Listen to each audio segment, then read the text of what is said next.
Hi, I'm Anthony. Welcome to my studio. Here's why you probably shouldn't hire me as a voiceover. Wait, what?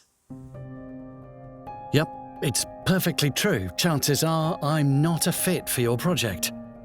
How do I know this? Well, I'm not a fit for most projects, to be honest. The fact is that every brand has its own voice, its own sound. More than that, each and every individual project requires specific consideration, from e-learning to video marketing to TV documentary narration. I bet you know what your brand colours are. You may even have a specific typeface in mind. What's your brand sound? Think about it. What does your brand sound like? What kind of voice does it have? The best media producers and brand managers know this already, but maybe you're just starting out on your marketing journey and hadn't yet considered it. Often the answer can be found by the clear understanding of your target audience. Who are they? What sex are they? How old are they? Are they active? Are they gamers? Are they stay-at-home mums or dads? Or are they billionaire entrepreneurs? Once you've established your target audience, there are further considerations.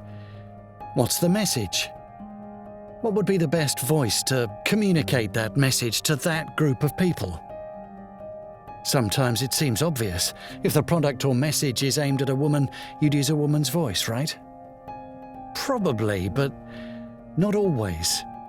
Ever seen an ad for chocolate or ice cream with a deep, seductive-sounding male voice? Or maybe you're selling a product to children. Do you use a child's voice? It worked for the Milky Bar Kid. Or perhaps you want to give your product a character like Tony the Tiger. They really can be great. Sometimes you just want a voice that sounds different.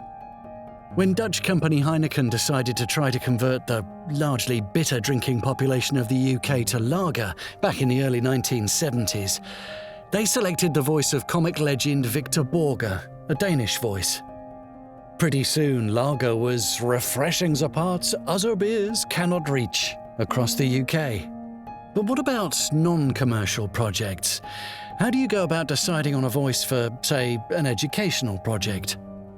Again, experienced e-learning and educational producers know this already, but there are many considerations.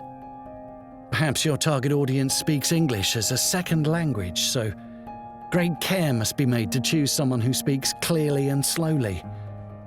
It may be best to find an interesting, conversational, and maybe even slightly quirky voice if the written material is a little dry or boring.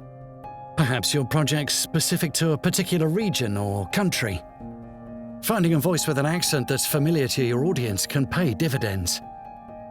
Then there's another consideration. You.